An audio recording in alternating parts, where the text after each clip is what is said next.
Hi friends, ಎಲ್ರಿಗೂ ನಮಸ್ಕಾರ. Talk tech Kannada YouTube ಚಾನಲ್ಗೆ ಸ್ವಾಗತ ಸುಸ್ವಾಗತ. ಇವತ್ತಿನ ಈ ಒಂದು ವಿಡಿಯೋದಲ್ಲಿ ನೀವು ವೋಟರ್ ಐ ಡಿ ಕಾರ್ಡ್ಗೆ ಹೇಗೆ ಅಪ್ಲೈ ಮಾಡೋದು, ನೀವು ವೋಟನ್ನ ಎಲ್ಲಿ ಹಾಕಬೇಕು, ಹಾಗೂ ನಿಮ್ಮ ಅರ್ಜಿ ಅಂದರೆ ವೋಟರ್ ಐ ಡಿಗೆ ಅಪ್ಲೈ ಮಾಡಿದರೆ ನಿಮ್ಮ ಅರ್ಜಿಯನ್ನು ಸ್ಥಿತಿಯನ್ನು ತಿಳ್ಕೊಳ್ಳೋದು ಹೇಗೆ, ನಿಮ್ಮ ವಿಧಾನಸಭಾ ಕ್ಷೇತ್ರ ಯಾವ್ದು ಬರುತ್ತೆ, ಈಗ ಮುಂಬರುವ MP ಎಲೆಕ್ಷನ್ಗೆ ನೀವು ಎಲ್ಲಿ ವೋಟ್ ಹಾಕಬೇಕು ಅಂತ ಈ ವಿಡಿಯೋದಲ್ಲಿ ಕಂಪ್ಲೀಟಾಗಿ ಮಾಹಿತಿಯನ್ನು ನೀಡಲಿದ್ದೇವೆ.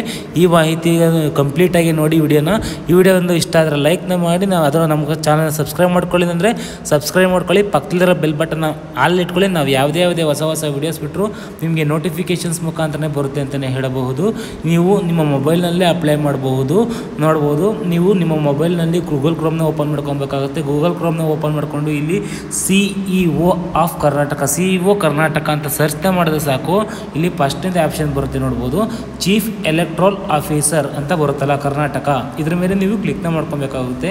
ಇದ್ರ ಮೇಲೆ ನೀವು ಕ್ಲಿಕ್ನ ಮಾಡ್ಕೊಂಡ ನಂತರ ಈ ಥರ ಚೀಫ್ ಎಲೆಕ್ಟ್ರಲ್ ಆಫೀಸರ್ ಕರ್ನಾಟಕ ಅಂತ ಬರುತ್ತೆ. ನೀವು ಕೆಳಗಡೆ ಸ್ಕ್ರೋಲ್ ಡೌನ್ ಮಾಡ್ಕೊತ ಬರಬೇಕಾಗುತ್ತೆ. ಇಲ್ಲಿ ಕೆಳಗಡೆ ಸ್ಕ್ರೋಲ್ ಡೌನ್ ಮಾಡ್ಕೊಂಬಂದ್ರೆ ನೋಡ್ಬೋದು, ಇಲ್ಲಿ enrol online as A voter ಅಂದರೆ ನೀವು ಆನ್ಲೈನ್ಗೆ ಅರ್ಜಿಯನ್ನು, ಅದು ವೋಟರ್ ಐ ಡಿಗೆ ಆನ್ಲೈನ್ ಮುಖಾಂತರ ಅರ್ಜಿಯನ್ನು ಸಲ್ಲಿಸುವುದು. ಇಲ್ಲಿ ಲಿಂಕ್ನ ಮೇಲೆ ನೀವು ಕ್ಲಿಕ್ನ ಮಾಡಬೇಕಾಗುತ್ತೆ.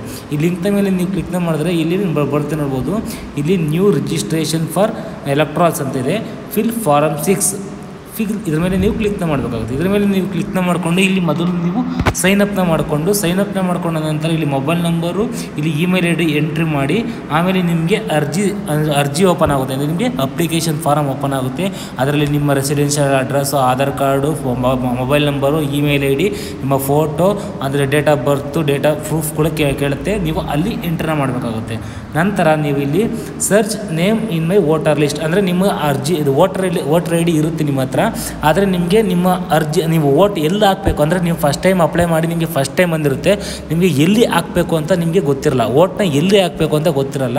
ಅಲ್ಲಿ ನೀವು ಕ್ಲಿಕ್ನ ಮಾಡಿ, ಇದ್ರ ಮೇಲೆ ನೀವು ಕ್ಲಿಕ್ನ ಮಾಡ್ಕೊಂಡ್ರೆ ನೋಡ್ಬೋದು, ಇಲ್ಲಿ ಸರ್ಚ್ ಬೈ ಎಪಿಕ್ ನಂಬರ್, ನೀವು ನಿಮ್ಮ ಲ್ಯಾಂಗ್ವೇಜ್ನ ಸೆಲೆಕ್ಟ್ ಮಾಡ್ಕೊಬೇಕಾಗುತ್ತೆ. ನಿಮ್ಗೆ ಯಾವ ಲ್ಯಾಂಗ್ವೇಜ್ ಬರುತ್ತೆ ಆ ಲ್ಯಾಂಗ್ವೇಜ್ನ ಸೆಲೆಕ್ಟ್ ಮಾಡ್ಕೊಬೇಕಾಗುತ್ತೆ. ನಾನು ಕನ್ನಡ ಅಂತ ಸೆಲೆಕ್ಟ್ ಮಾಡ್ಕೊತೀನಿ. ನಿಮ್ಮ ಎಪಿಕ್ ನಂಬರ್ ಅಂದರೆ ವೋಟರ್ ಐ ಡಿ ನಂಬರ್ ಇರುತ್ತಲ್ಲ, ಅದನ್ನು ಇಲ್ಲಿ ಎಂಟ್ರ್ ಮಾಡಬೇಕಾಗುತ್ತೆ. ಇಲ್ಲಿ ನಿಮ್ಮ ಸ್ಟೇಟ್ನ ಸೆಲೆಕ್ಟ್ ಮಾಡ್ಕೊಬೇಕಾಗುತ್ತೆ. ಈ ಸ್ಟೇಟ್ನ ಸೆಲೆಕ್ಟ್ ಮಾಡಿಕೊಂಡು ನಂತರ ಇಲ್ಲಿ ಕ್ಯಾಪ್ಚಾ ಕೋಡ್ನ ಎಂಟ್ರ್ ಮಾಡಬೇಕಾಗುತ್ತೆ. ಈ ಕ್ಯಾಪ್ಚಾ ಕೋಡ್ನ ಎಂಟ್ರ್ ಮಾಡಿ ನೀವು ಸರ್ಚ್ನ ಮಾಡಿದ್ರೆ ನೀವು ಎಲ್ಲಿ ವೋಟರ್ ಹಾಕಬೇಕು, ನಿಮ್ಮ ವಿಧಾನಸಭಾ ಕ್ಷೇತ್ರ ಯಾವುದು ಎಲ್ಲ ಕಂಪ್ಲೀಟಾಗಿ ನಂತರ ಮೂರನೇ ಆಪ್ಷನ್ ಬಂದ್ಬಿಟ್ಟು get the status of my application ಅಂದರೆ ನೀವು ಹೊಸದಾಗಿ ವೋಟರ್ ಐ ಡಿಗೆ ಅಪ್ಲೈ ಮಾಡಿದರೆ ನಿಮಗೆ ನಿಮ್ಮ ಅರ್ಜಿ ಸ್ಥಿತಿ ಏನಾಗಿದೆ, ರಿಜೆಕ್ಟ್ ಆಗಿದೆ, ಅಕ್ಸೆಪ್ಟ್ ಆಗಿದೆ, ನಿಮ್ಮ ಕಾರ್ಡ್ ಎಲ್ಲಿದೆ ಅಂತ ಸರ್ಚ್ ಮಾಡೋದಕ್ಕೆ ನೀವು ಇಲ್ಲಿ ಕ್ಲಿಕ್ನ ಮಾಡ್ಕೊಬೇಕಾಗುತ್ತೆ. ಇಲ್ಲಿ ಕ್ಲಿಕ್ನ ಮಾಡ್ಕೊಂಡ ನಂತರ ಇಲ್ಲಿ ನೆಕ್ಸ್ಟ್ ಬರುತ್ತೆ, ಇಲ್ಲಿ ಸೈನ್ ಅಪ್ ಆಗಿರ್ತೀರ ಆಲ್ರೆಡಿ ನೀವು. ಅಲ್ಲಿ ನಿಮಗೆ ಅಪ್ಲಿಕೇಶನ್ ಅಂದರೆ ನಿಮಗೆ ಅಪ್ಲಿಕೇಶನ್ ಆಗ್ತಾಗ ಒಂದು ನಂಬರ್ ಕೊಟ್ಟಿರ್ತಾರೆ, ರೆಫರೆನ್ಸ್ ನಂಬರ್. ಆ ರೆಫರೆನ್ಸ್ ನಂಬರ್ನ ಎಂಟ್ರಿ ಮಾಡಿದ್ರೆ ನಿಮ್ಮ ಅಪ್ಲಿಕೇಶನ್ ಸ್ಟೇಟಸ್ಸು ಏನಾಗಿದೆ ಅಂತ ಕಂಪ್ಲೀಟಾಗಿ ತೋರಿಸ್ತಾರೆ. ನೀವು ಅಲ್ಲಿ ಮುಖಾಂತರ ನಿಮಗೆ ಅರ್ಥ ಆಗುತ್ತೆ ನಮ್ಮ ಸ್ಟೇಟಸ್ ಅಪ್ಲೈ ಆಗಿದೆ, ಅಕ್ಸೆಪ್ಟ್ ಆಗಿದೆ ಅಥವಾ ರಿಜೆಕ್ಟ್ ಆಗಿದೆಯಾ ಅಂದ್ಬಿಟ್ಟು. ಈ ರೀತಿಯಾಗಿ ನೀವು ಚೆಕ್ನ ಮಾಡ್ಕೊಬೋದಾಗಿರುತ್ತೆ. ನೀವು ಎಲೆಕ್ಟ್ರಲ್ ರೋಲ್ಸ್ ಅಂದರೆ ನಿಮ್ಮ ಅರ್ಜಿ ಅಂದರೆ ನೀವು ವೋಟರ್ ಐ ಡಿ ಕರೆಕ್ಟಾಗಿ ಇದೆಯಾ ಇಲ್ವಾ ಅಂತ ಚೆಕ್ ಮಾಡ್ಕೊಳ್ಳೋದು. ಅಂದರೆ ನೀವು ವೋಟರ್ ಐ ಡಿ ಕರೆಕ್ಟಾಗಿ ಇದೆಯಾ ಅಲ್ವಾ ಅಂತ ಚೆಕ್ ಮಾಡ್ಕೊಳ್ಳೋಕ್ಕೆ ಇದ್ರ ಮೇಲೆ ನೀವು ಕ್ಲಿಕ್ನ ಮಾಡಿಕೊಂಡು ನಿಮ್ಮ ಹೆಸರು ಇದೆಯಾ ಇದರ ಲಿಸ್ಟಲ್ಲಿ ಇದೆಯಾ ಇಲ್ವಾ ಅಂದ್ಬಿಟ್ಟು ಇಲ್ಲಿ ಚೆಕ್ ಮಾಡ್ಕೊಬೇಕಾಗುತ್ತೆ. ಫೈಲ್ ಅಂದರೆ ಈಗ ಎಲೆಕ್ಷನ್ ಕಮಿಷನಿಂದನೇ ಒಂದು ಲಿಸ್ಟ್ನ ಬಿಟ್ಟಿರ್ತಾರೆ. ಆ ಲಿಸ್ಟಲ್ಲಿ ನೀವು ಇಲ್ಲಿ ಸರ್ಚ್ನ ಮಾಡಿದ್ರೆ ನಿಮ್ಮ ನೀವು ಈ ವರ್ಷ ವೋಟ್ ಹಾಕ್ಬೋದಾ ಇಲ್ವೋ ಅಂತ ಸರ್ಚ್ನ ಮಾಡ್ಕೊಬೋದಾಗಿರುತ್ತೆ ಫ್ರೆಂಡ್ಸ್. ಅನಂತರ ಇಲ್ಲಿ ನೀವು ಕಂಪ್ಲೇಂಟ್ ಕೊಡೋದಿದ್ರೆ ಕಂಪ್ಲೇಂಟ್ನ ಕೊಡ್ಬೋದು.